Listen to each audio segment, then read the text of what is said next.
Since I started making fan videos, I've been getting a lot of fan mail with questions about the process of bidding and how I deal with various instances, from the exquisitely theoretical to the most technical. The concept of fan video dates back to the 70s, and it's a female-driven activity. Maybe because the movie industry wasn't very open to women back then. I wouldn't know about that since I'm a bidder of the digital hour and I'm a child of the 80s, but surely there's a psychological side of bidding that maybe women handle in a special way due to how our brains work. Anyway, I want to try and answer some of the most frequent questions that I get, to put something out there that may help people wanting to try bidding as a hobby or are just interested in the process. About the first question, how I choose the song, it's not like I usually choose the song, because more often the song chooses me. I listen to a lot of music, and I take much pleasure in doing so at all times of day. Sometimes the mood of the song or its lyrics strikes me, and I'm like, oh, that's such a perfect song for this or that relationship or theme in this or that show. Then I proceed to a careful check of the lyrics of the entire song.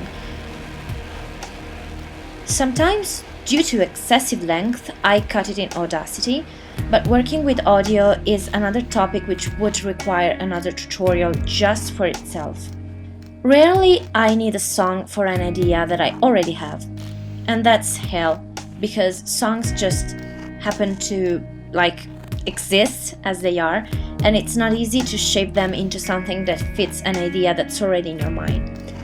When you find yourself in such predicament, instrumentals are a good answer. With an instrumental, you just have to stick with the mood of the song and you don't have to think about the lyrics. But in general, this second kind of situation where you have the idea in your mind and you have to find a song is very difficult. How long it takes to make a video? It takes long. Very, very long. When it's fast, like when you just select the clips and paste them into the video track, it takes about an hour for 1 minute of video. This, of course, if you already know where to find what you need. Working times inflate when you over-edit your source, like when you have to cut very short clips and be sure they match with the beat of the song very precisely, or in some other cases when you want to use voiceovers that have to be placed carefully in the right spots. Excuses for you. I'm sick of other. This is exactly what I said would happen. It's in her brain. Brain involvement gives us That would be there if you had. I don't know what you want. This is not your decision to make. I don't know what it is. Smell like raindrops way above the tree. Note that this is another audio editing topic that needs further discussion because it's very tricky. Usually, one video takes about 6 to 12 hours for the montage and the basic editing, like color correction, and consider a certain amount of time for your computer to process the entire thing.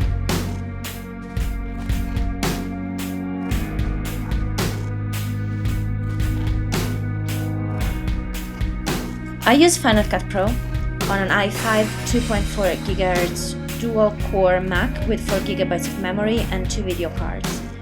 You need speed and you need memory more than a Hollywood software. Make sure you have a lot of free space on your hard drive, at least 10 GB before starting a video. 10 GB of which you'll have saved about 1 when you complete your video. In any case, just keep in mind that having a software or another is not what matters in the final result, because the thing that matters in terms of quality are the source material you have, which we'll talk about soon, and the hardware, which means processing speed and other aspects.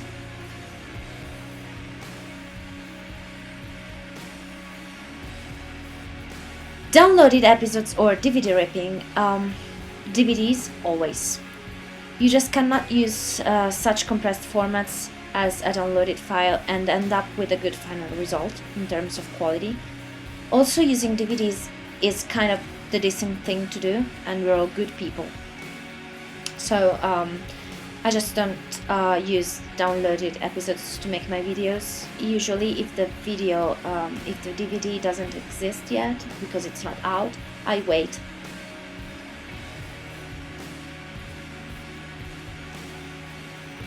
What about fair use and YouTube copyright claims? Always remember that your source is not yours. Vidding is a type of transformative art, which means you take a product that's already out there and you shape it into something else. Same with the songs. This is to say that we can get kicked out of YouTube or wherever we put our works at any given moment, and we have nothing to claim as ours apart from the editing. There are no effective ways to remove copyright restrictions on your fan video if you get caught on YouTube, for example, as it always happens. Sooner or later, nothing is eternal. One thing you can do about the video is to select short clips so the video tracker that YouTube uses to find copyright infringement doesn't get the time to get you, but it's all kind of random. The only rule we try to respect as a community of vidders is never to upload someone else's vid, not even to acknowledge them. The viewers must be directed to the original source unless you get the explicit permission of the vidder. It is not a law, but it's the decent thing to do because we put many hours of our time in the process and we just like to be recognized for that. And in conclusion, I would like to make a few general suggestions. First of all, don't expect anything from your first video, from your second video, from your 10th video. Sorry for all my mistakes.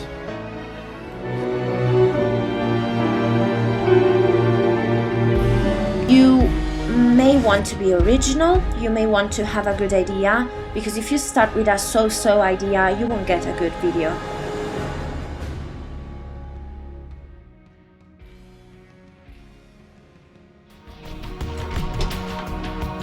I'm Agent Mulder.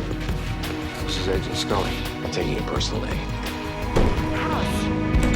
Then pay attention to glitches and burnt frames. One thing you can do is to analyze your video frame by frame. It takes a little patience, but it pays off in terms of quality. Usually in every video editing software you can surf the montage with your keyboard arrows back and forth, and that's what you have to do to make sure there's no missing frames, burnt frames, messed up frames, clips that have one last frame that doesn't belong there. So be very careful about that. Save yourself the time of over editing your video. Too many effects, too fancy transitions, too many overlaid clips. They eventually make your video messy. Eventually you'll get tired of it. And then one last suggestion is just have fun. That's it, I guess. Have fun and keep sending fan mail to me if you want and asking questions. I will try my best to answer. Bye!